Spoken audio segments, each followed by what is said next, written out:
So in this video, I'm going to be updating you on Vera Clinic for 2022 and 2023. It's been a while since I've done a video about them.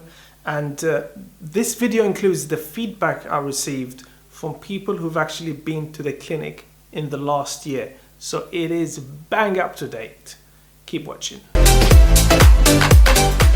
A very important disclaimer.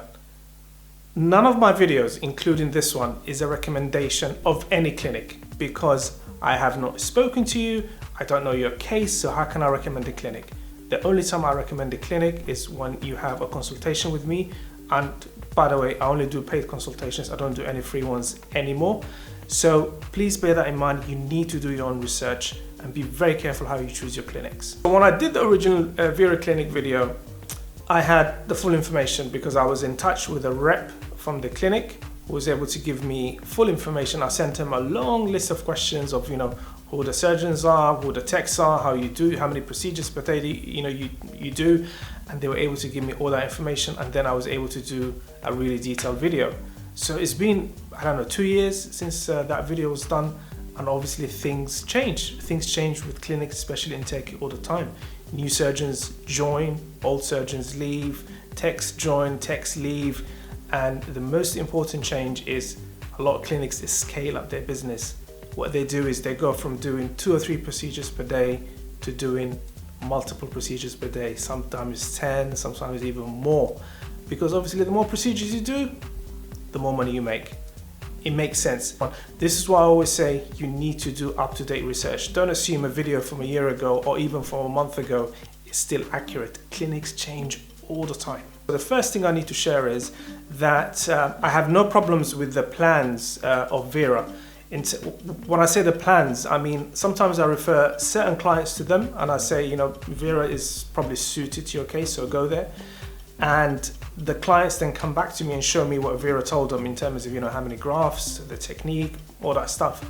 And I had a look at their plans, and their plans make sense. I mean, there's not really any sign of outrageously high quotes in terms of graph numbers or price. So the plans I've seen, fair enough, they make sense.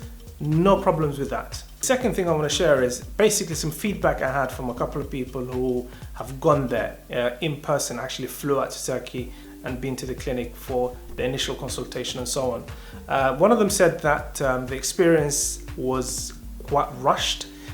He said they were very, very busy in terms of there was just loads of people running around, and the person said they didn't really get a chance to see the surgeon.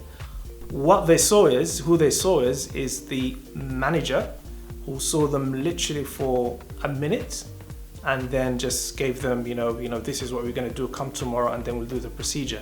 So the guy felt that everything was really rush at the beginning. Another thing the client fed back to me is that Vera themselves told him that they do up to 18 surgeries per day. I mean, that is beyond anything I've heard personally before. If you have heard a clinic that does 18 surgeries or more per day, then just let me know in the comments below. But personally, that's the highest number I've heard so far. But he said that when he asked, that seems quite a lot. The manager of Vera said that, they have the capacity, they have enough surgeons and techs to do 18 procedures per day. I mean, fair enough. I mean, you can do 18 procedures per day if you have, 15 doctors or something like that.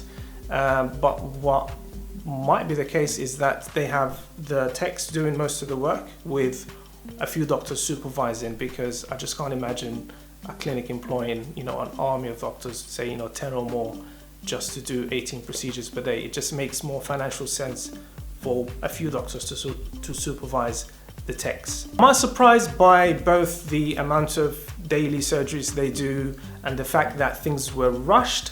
To be honest, no. I mean, that's what you get. That's what you get when you go to Turkey. That's why you get what you pay for in terms of the price. You go to Turkey to save on the cost, but don't go there expecting a tailored, personalized, exclusive service where you are the only client on that day. For that kind of service, you go elsewhere and you pay 3 or 4 times more money. By the way, the reason I'm doing this video is because I get literally weekly emails, people asking me about Vera Clinic and what's going on. and I just don't have any communication with Vera Clinic anymore. I haven't spoken to their reps for over a year and a half, I think. So the information I have is the information of people who've gone to Vera Clinic, who've come to me to tell me exactly what's going on. And I'm not doing it to bash the clinic or anything like that. I just have no interest in that whatsoever. It's just to give you guys an update, that's all. But in summary, the advice I would give you if you're thinking of going to Vera is you need to do your homework properly. I mean, do not leave a stone unturned. Cover every single base. If you came to me for a consultation, a paid consultation, by the way, I don't do any free ones because people still keep emailing me asking for free consultations. I don't do that, so don't waste your time. If you come to me, then there are a few, tips and tricks that we can do to maximize your chances of success, whether you go to Vera or to another clinic. We'll cover that in a one-to-one consultation. Or I also do email consultations where basically you fill in a form and I go through your case and I'll just send you a quick plan of where I think you should go. Now over to you. Are you thinking of going to Vera or another clinic? Which clinic are you thinking of going to, whether in Turkey or somewhere else? Tell us in the comments below, and myself and the other people will tell you if it's any good. Take care. See you soon.